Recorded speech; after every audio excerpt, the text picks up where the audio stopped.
توی شطرنج گاهی اوقات باید قربانی بدی. قربانی درست جایگاه حریفت رو ضعیف میکنه.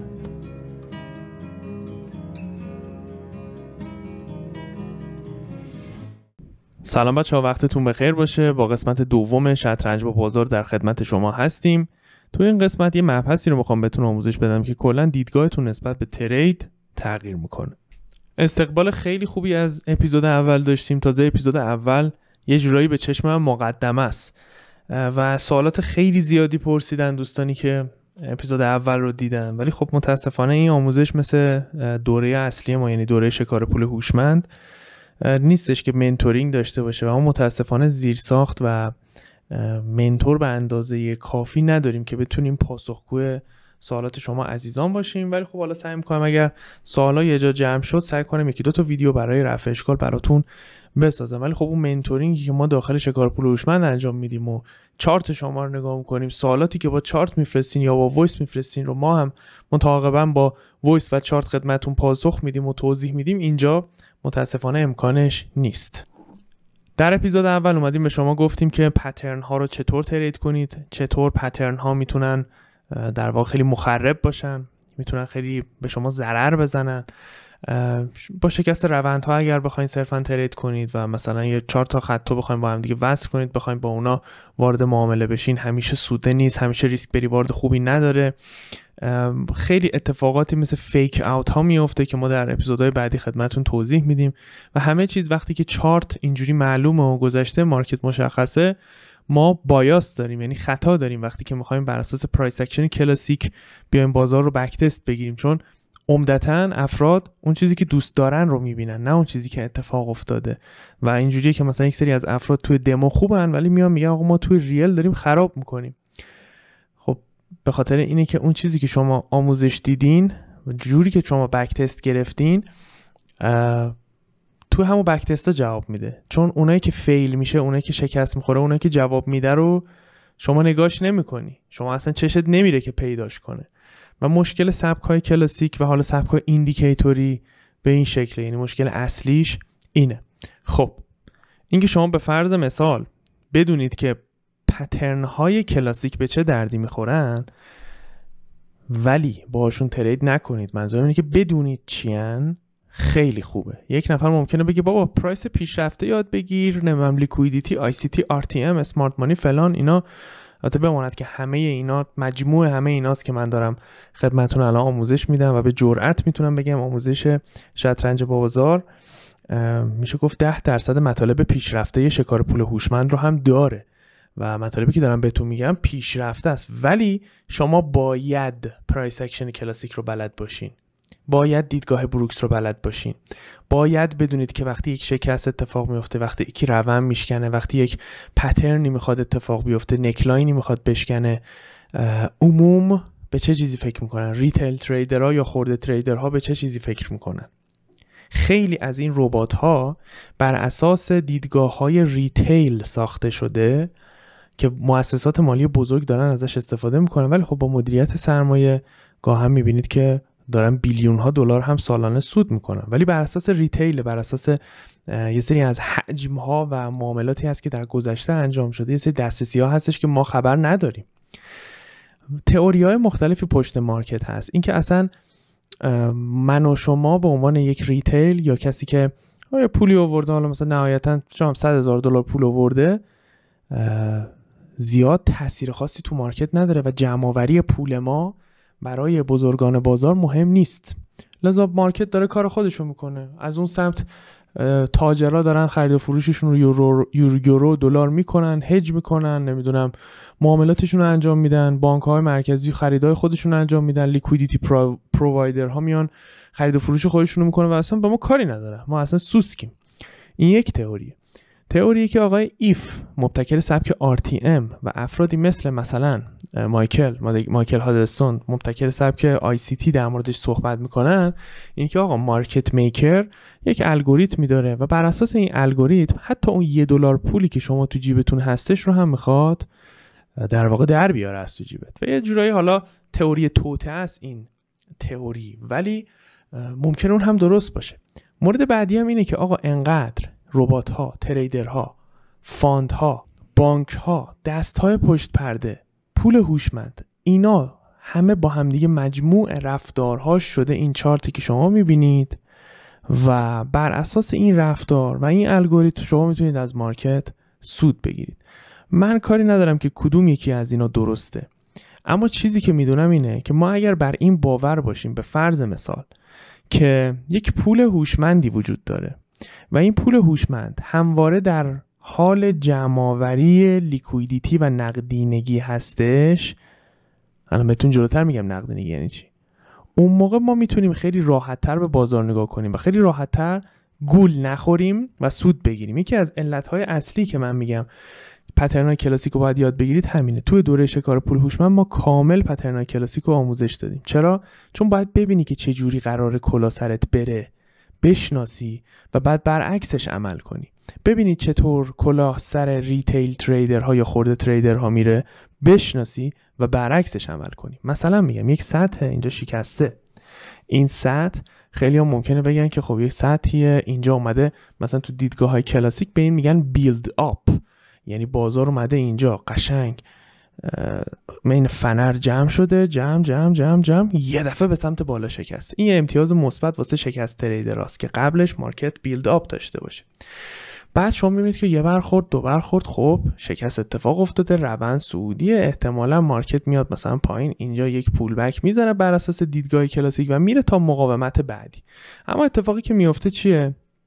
اتفاقی که میفته به این صورت، یعنی مارکت میاد خودش رو میرسونه به یک ناحیه بسیار بسیار مهم در اینجا که میشه گفت یک سطح شکسته شده با یک کندل مارابوزو هستش. تو دل این کندل مارابوزو ما یک ناحیه داریم که معمولا وسطای این ناحیه هستش، در تایم فریم پایین‌تر من بهتون آموزش میدم که یک ناحیه عرضه است، ناحیه بسیار مهمیه و مارکت رفته اونجا با قدرت. تمام کسانی که ریتیل تریدرن، تمام کسانی که اینجا فکر میکردن که با این کندل باید بای کنن، با قدرت میکوبتشون به این ناحیه مهم و لیکویدیتی جمع میکنه، نقدینگی جمع میکنه و بعد برمیگرده پایین.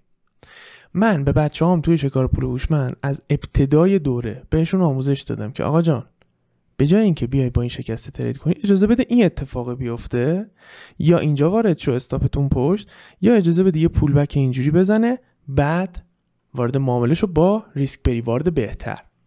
پس از این به بعد هر جا یه کندل خیلی قوی دیدیم هیجانی نمیشیم، صبر میکنیم، میبینیم این کندل خودشو به کجا داره میرسونه. این خیلی برای ما مهمه. ببین الان اینجا یک فشردگی مارکت از بالا شکسته، خودش رو رسونده به کجا؟ آیا اینو میبینم من سریع هیجان زده شم وارد معامله بشم؟ خودش رو رسونده به یک ناحیه عرضه و بعد شما اینجا اگر سل بگیری تا اینجا میتونی از مارکت سود بگیری. این چیه بچه؟ این بیت کوینه. فرق نمیکنه فارکس باشه، رمزارزها باشن، بورس ایران باشه، چارت طلا باشه، هر چی. از الان یه قانون داریم، وقتی که یک کندل خیلی خیلی قوی میبینیم که یک سطح به خصوص شکسته، به جای اینکه سریع بپریم وارد معامله بشیم، کمی صبر میکنیم، به اندازه 3 4 تا 5 تا کندل صبر میکنیم. اگر بعد از این همونقدر قوی برگشت بالای اون سطح، اتفاقا میتونیم به این فکر کنیم که خب اوکی، نکنه ما بتونیم معامله برعکس هم بگیریم، نکنه ما بتونیم یه اسکلپ مثلا از اینجا تا اینجا بگیریم، نکنه ما این حرکت شکست جعلی بوده. خب پس از این به بعد ما میایم چیکار میکنیم؟ حرکات شارپی که اتفاق افتاده یه کوچولو صبر میکنیم، شاید برگشت اتفاق افتاد، به خصوص در شکست ها که در جلسه فکر کنم 2 تا جلسه بعدی قشنگ بهتون آموزش میدم که اصلا چجوری باش ترید کنیم. حالا لیکویدیتی چیه؟ لیکویدیتی نقدینگیه، بنزین بازار برای حرکت. یعنی چی؟ من براتون یک مثال میزنم. شما فرض کنید که ما در همین ایران رو براتون مثال میزنم. فرض کنید که بورس ایران سال 98 99 97 اون موقع ها و میبینی که هی داره میره بالاتر. دولت هم میاد میگه آقا وارد بورس شید، خیلی خوبه، بورس عالیه. یهو میبینید که اینفلوئنسرها همه از سر تا سر کشور دارن میگه آقا بورس خیلی خوبه، وارد شید. این بورسی که داشت آروم آروم میومد بالا، وقتی که عوام مردم، عموم مردم، خیلیاتون تجربه کنید، وارد بورس میشن یه دفعه این ریختی میشه، کلی میره بالا، میره انقدر این پول مردم وارد میشه که به یه جایی میرسه که دیگه همه وارد شدن، طمع به بالاترین سطح خودش رسیده، همه این انتظار رو دارن که سود بگیرن و اونجاست که دولت یا حالا شرکت ها یا حالا افرادی که پایین تر خریده بودن هرچی میان چیکار میکنن؟ میفروشن، با قدرت میفروشن، بدون صف میفروشن، بدون هیچ مانعی میفروشن و شمایی که اینجا خریدی هیجان زده شدی، پولت میشه تأمین نقدینگی اون اشخاص. یه مثال دیگه میزنم براتون. دلار سالها پیش اینجوری بود که مثلا یه مبلغی رو اومد بالا، یه دفعه خودش رو رسون به 20، اومد پایین، داشت میرفت بالاتر، مردم خونه هاشون رو فروختن، ماشیناشون رو فروختن، زمیناشون رو فروختن، پسندازاشون رو همه از بانک در آوردن و اینجا دلار خریدن. چه اتفاقی افتاد؟ دلار یک نزول خیلی شدید به سمت پایین کرد. مردم پول قرض گرفته بودن، اینجا دلار خریدن، دلار یه دفعه به سمت پایین نزول کرد و همه اون کسانی که خونه و ماشین و ملک و سپرده خراب کرده بودن، دلارهایی گرفتن رو بالا که الان ارزشش کمتره. کی فروخت؟ اون کسی که پایینتر خریده بود، اون کسی که میخواست نقدینگی خودش رو تامین کنه.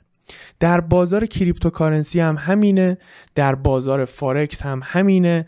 من این بولران رو نمیدونم حالا شما خاطرتون هست یا نه، من این بولران رو بودم و مارکت رفت خودش رو رسون به قیمت من قبلی رو بودم تا 19000، خودش رسون به 19000 و وقتی که به اینجا رسید یه سری‌ها میگفتن آقا بیت کوین دیگه میره بالا، تا $50,000 میره بالا، اینجا خریدن و بعد ببینید که چه مدت خیلی طولانی صبر کردن تا مارکت دوباره برسه به قیمت اولیه. یعنی از سال 2018 فرض کن صبر کردن تا 2021، 3 سال. چرا راه دور میریم؟ من اینجاها وقتی مارکت اومد اینجا، من یه دونه ریزش از اینجا تا اینجا رو اعلام کردم تو پیجم سال 2021. یکم اینجاها که رسید گفتم مارکت داره نزولی میشه، خیلی رو 60,000 خریده بودن. ببین چند وقت بعد، یعنی از سال 2000 تقریبا میشه گفت 2022 بگیر مثلا اوایل مثلا وسطای سال 2024 دوباره رسید به اون قیمته. پس تماما مارکت داره سعی میکنه که با جمع‌آوری لیکویدیتی یا نقدینگی، با جمع‌آوری پول از دست من و شما، خودش پولو به جیب بزنه. حالا این کیه؟ دستای پشت پرده است، دولت ها هن، هج فاند ها هن، بانک ها هن. واقعا هیچ وقت نمیتونیم بگیم کیه، ولی این تئوریه که داره عمل میکنه و اگر بر اساس این چیزی که من بهت میگم گوش کنی، هم ضررات کمتر میشه، هم میتونی از این سیستم سود بگیری. مثلا میگم وقتی که اینجا یک شخصی اومده گفته آقا کندل هفتگی خیلی محکم بسته دیگه، بیاین وارد معامله بشیم، شستش خبر نداشته که اینجا یک ناحیه عرضه هستش، نمیدونسته که در واقع مؤسسات مالی، پول هوشمند اومده خودش رو رسونده به اینجا که دوباره نقدینگی جمع کنه، دوباره یه سریا بخرن که بهشون بفروشه. این اتفاقی که در تمام بازارهای مالی میفته. اینجا چطور؟ یک ریزش خیلی عجیب غریب داشتیم، دستهای ضعیف دیگه گفتن آقا بیت کوین دیگه صفر میشه، بیت کوین دیگه تمومه، دیگه بیت کوین شکست خورد، دیگه فلان. و بعد میبینید که بعد از چند هفته مارکت برگشت بالا و یه بولران عجیب غریبی رو از اون موقع ما شاهد بودیم. من رو قیمت 17,000 به دوستام گفتم بخرن، خودم هم خریدم، حالا یه ذره بالاتر من خارج شدم و یه سری از دوستام هستن که از 17,000 تا اینجا قشنگ یادمه رفته بودم خونه دوستم، داشتیم با هم صحبت می‌کردیم، براش بیت کوین خریدم، از 17,000 تا اینجا هنوز بیت کوینش رو نگه داشته. و بر اساس این اتفاقی که اینجا افتاد، این لیکویدیتی که اینجا برداشته شد، من یک سیگنال ورود گرفتم مثلا از مارکت. البته اینجا سیگنالش برای من صادر شد، ولی خب من از پایین‌تر به خاطر اینکه تو این نواحی دنبال خرید بودم، خودم خریدم و به دوستام گفتم بخرید. لیکویدیتی جمع آوری میشه در مارکت بچه‌ها و با دیدگاه پرایس اکشن کلاسیک، ایندیکیتورها و چیزای به درد نخوری که تا حالا داشتید باش ترید می‌کردید، این لیکویدیتی جمع میشه. حتی اگر اوردر بلاک اشتباه، ناحیه عرضه یا تقاضای اشتباهی رو هم انتخاب کنی، لیکویدیتی به عنوان لیکویدیتی برداشته میشه. یه حرف معروفی است که میگه یا لیکویدیتی رو پیدا میکنی یا خودت تبدیل به لیکویدیتی میشه. حالا لیکویدیتی چجوری تشخیصش بدیم که کجاها هست؟ های ها و لو ها. شما وقتی یک ناحیه رو میبینید به اصطلاحاً ایکوال های و ایکوال لو، یعنی های های مساوی، بالاهای مساوی، این پشتش پر از لیکویدیتیه که توی دوره هایی که حالا مربوط به اسمارت مانی و آی سی تی و غیره هست میان اینجا یه علامت دلار میذارن. اما اگه پیدا کنم علامت دلار رو، میان این پشت علامت دلار میذارن، اینجوری میگن آقا این پشت پر از لیکویدیتیه، پر از پوله. و بعد مثلا مارکت میاد پایین، یه لیکویدیتی هم این پایین ایجاد میکنه، فرض مثال. خب حالا این به چه دردی میخوره؟ وقتی که ما پایین و بالا لیکویدیتی داریم دوستان، وقتی که ما پایین و بالا لیکویدیتی داریم، یعنی این پشت چیه؟ یک، استاپ لاس کسانی که اینجا بای کردن. خوب دقت کنید، من اینو یه بار میگم چون نمیخوام ویدیو خیلی طولانی بشه. استاپ لاس کسانی که بای کردن. دو، کسانی که منتظرن مارکت بیاد پایین و اوردرهای استاپ سلشون باز بشه. یعنی چی؟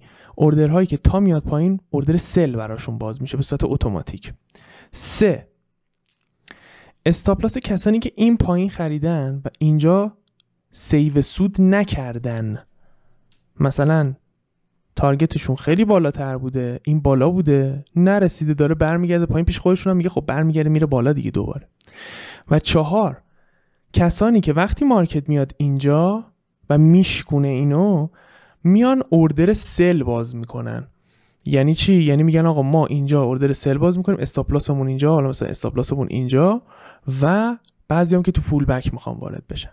مارکت چی کار میکنه؟ مارکت زرنگتر از همه است، میاد این نواحی رو دیتکت میکنه. حالا نه اینکه بخواد این کار رو، میگم تئوری‌های مختلفی وجود داره، شاید واسه تامین نقدینگیش انجام میده، شاید هم واقعا میخواد پول اون کم درصد ریتیل تریدرها رو بگیره. چون من یه مقاله داشتم میخوندم سالانه به $1 بیلیون میرسه این پول و خب پول کمی نیست. میاد چی کار میکنه؟ اینجا یک کندل خیلی قوی نزولی میزنه و بعد میره بالا. وقتی این اتفاق میفته، تمام اونایی که بهتون گفتم استاپ لاس داشتن همش خورده میشه و لیکویدیتی جمع آوری میشه، معاملات اشتباه باز میشه، معاملات درست استاپ لاسش میخوره. خوب دقت کنید دارم چی میگم، اینا رو بنویسید. معاملات درست استاپ لاسش میخوره، معاملات غلط باز میشه و حرکت میکنه برای برداشت لیکویدیتی بعدی. این اتفاق میتونست اونورم بیفته، میتونست بیاد اینجا اینو ببینه و بعد به سمت پایین حرکت کنه و لیکویدیتی اینجاها رو برداره. تمام کسانی که اینجا سل کردن استاپشون پشته، تمام کسانی که با دیدن این وارد معامله بای میشن و الان استاپ لاسشون میخوره. من حالا الان روی بیت کوینم هیچ فرقی نمیکنه، تو هر تایم فریمی این اتفاق داره میافته، تو هر تایم فریمی اتفاق داره میافته. اجازه بدید، چیزی که ما اینجا داریم تقریبا در پایین ایکوال لو هستش، یعنی لوها و حمایت هایی که در یک راستا هم و در بالا هم ایکوال های هستش. پس پشت اینا پر از اوردر، پر از استاپ لاس و پوله. خیلی ساده بگم اتفاقی که میفته چیه؟ یک شکست جعلی اتفاق میفته، میاد پایین و میبنده. یه سری با همین پین باره جلسه قبل گفتم وارد معامله میشن، حالا یا استاپشون این پشته در امانن یا استاپشون مثلا این وسطه. ببین استاپ اونا رو هم زد. خب و بعد چه اتفاقی میفته؟ میاد بالا میبنده. برای من، برای سبک من که تو اپیزودهای بعدی بهتون یاد میدم، این سیگنال خریده، این سیگنال معامله است. حالا اونم باز شرط ها و شروط ها همینجوری الکی نیست، در پول بک بهش تا یه جای مشخصی اگه ناحیه تقاضا داشته باشه. الان من تایم فریم بالاتر اینو نمیدونم که ناحیه تقاضا داره یا نه، صرفا همینجوری داشتم نگاش میکردم. برای من این بایه که مثلا شما میای اینجا رو پول بکش، مثلا اینجا رو این نواحی وارد معامله میشی. و من اینو تو شطرنج بازار که هیچ، تو شکار پول هوشمند سیستم من بر اساس اینه که البته تبصره خاص خودشو داره، مثلا اینکه تو چه تایم فریم دقیقاً اینو نگاه کنی شرط خیلی بزرگیه، ولی مهم اینه که تو اول جزو این لیکویدیتی نباشی، خورده نشی، اینو پیدا کنی که تبدیل به لیکویدیتی نشی خودت و بعد اینو پیدا کنی که بتونی باهاش معامله کنی. پس هدف اول اینه که گیر این داستان نیفتی. دیگه چه چیزهای لیکویدیتی هست؟ روندها دوستان، روندها یکی دیگه از مسائلی هستش که جزو لیکویدیتی هاست. هر کانال و روندی که میبینید این ور اونورش تو اپیزود قبل گفتم، برداشت لیکویدیتیه. خیلی ساده بهتون بگم، هر کانال و هر روندی برداشت لیکویدیتی هستش و شما باید این رو در نظر بگیرید که ممکنه برای جمع‌آوری لیکویدیتی از یه طرف شادو بزنه، از یه طرف کندل ببنده، باز و بسته بشه و غیره. پس روندها هم جزو لیکویدیتی هستن، فلگ ها و مثلث ها هم جزو لیکویدیتی هستن و من حالا بذارید یه مثال براتون پیدا کنم. خب حالا میرسیم به یک قسمت مهم. قبل از اینکه این قسمت مهم رو بهتون بگم که در مورد نواحی عرضه و تقاضا هستش، بهتون بگم که چقدر لیکویدیتی مهمه بچه‌ها. من در سر تا سر دوره شکار پول هوشمند، ببین این سرفصلامونه، توی سطوح و ستاپ های معاملاتی مربوطه بهش، مثل فیک بریک اوت و بریک اوت، مثل اسار فیلیپ، مثل هانت. ببین این مثلا 27 دقیقه است هانت و مثالاش، 8 دقیقه دوباره اینجاست. توی حالا یه مینی دوره هانت داریم مثلا 4 تا دونه اپیزوده. توی ارزم به حضورتون دوباره توی پترنای کلاسیکی گفتم توی شکار فروش من باید بهتون آموزش بدم، تو تمام اینا در مورد لیکویدیتی صحبت کردم. توی حرکت بازار در مورد لیکویدیتی صحبت کردم و اصلا یک اپیزود کامل در مورد لیکویدیتی سویپ داریم که در کنار همه اونها و حالا تمام معاملاتی که من توی لایف ترید ها انجام میدم حتما قبلش یک لیکویدیتی برداشته میشه. نگاه کن، اول زدن استاپ کلاسیکارا، بعد چلیک. اسم اپیزودیه که من روش تریدیه که انجام دادم. خب پس خیلی این ویدیو رو چند بار ببینید. حالا مورد بعدی، اگر ناحیه عرضه یا تقاضایی رو انتخاب کنی که اشتباه باشه، اصطلاحاً بهش میگن اسمارت مانی ترپ. یک نوع از ترپ ها یا تله هایی هستش که کسانی که با عرضه تقاضا ترید میکنن توش میافتن، که این رو هم سعی میکنم در اپیزودهای بعدی بهتون بگم. یه سری تبصره‌ها باید داشته باشه که وقتی اونا رعایت نشه شما خیلی راحت استاپ لاس میخوری. و مثلا ببین اینجا هم دوباره ناحیه تقاضایی رو میبینی که مارکت اومده بهش خورده، یه کوچولو رفته بالا و ریخته. یا نواحی اوردر بلاکی رو میبینی. حالا عرضه تقاضا اوردر بلاک فلسفه پشتش یکیه، ولی خب خیلی اینو شنیدن اونو نشیدن و برعکس. ببینید مثلا اینجا اینو که مثالشو زدم دیگه که خیلی‌ها فکر می‌کنن میره بالا و غیره. یه سری اوردر بلاک ها و یک سری نواحی عرضه و تقاضا هستن که شما میبینیدشون، فکر میکنید که مثلا او اینجا ترید داره، اینجا مثلا اوردر بلاک سعودی مارکت بهش برسه ترید داره، که برمیگرده به اینکه آقا اینجا مارکت چیکار کرده، چطور دور شده و چطور داره نزدیک میشه، که توی این دوره هم خدمتتون آموزش سعی میکنیم که بدیم. دوباره یک ناحیه تقاضا که میبینید اینجا فیل شده، پین بار زده، کلی مثلا اومده تازه این تو وقت تلف کرده و بعد به سمت بای مجددا شکسته. پس خلاصه ای که از این اپیزود میگیریم اینه که مارکت سر تا سرش لیکویدیتیه و مارکت همیشه برای اینکه بخواد یک حرکتی رو شروع کنه اول یه لیکویدیتی گراب انجام میده، اصطلاحاً یعنی لیکویدیتی برداشت میکنه، میاد استاپ ها رو میزنه از هر دو طرف ترجیحاً، و بعد از اینکه این اتفاق افتاد به اون سمت که خودش دوست داره حرکت میکنه و شما یا این لیکویدیتی رو پیدا میکنید و تو دامش نمیافتید و بعدها که حرفه‌ای تر شدید باش معامله هم میکنید در جهتش، یا خودتون میشید لیکویدیتی و دیگه اون موقع استاپتون خورده میشه. بارها و بارها برای خیلی از شما عزیزان پیش اومده که میان گزارش میکنید که آقا من مثلا اینجا اومدم تحلیلم درست بوده که مارکت میریزه، ولی مثلا اینجا وارد شدم استاپ هم گذاشتم اینجا، یه حرکت زد استاپ من رو زد بعد ریخت. چرا این اتفاق میفته؟ من بهتون میگم شما تحلیلگرای خوبی هستید، روی گنج نشستید، باریکلا به شما، فقط باید یک کوچولو دیدگاهتون نسبت به مارکت عوض بشه تا بتونید سود کنید.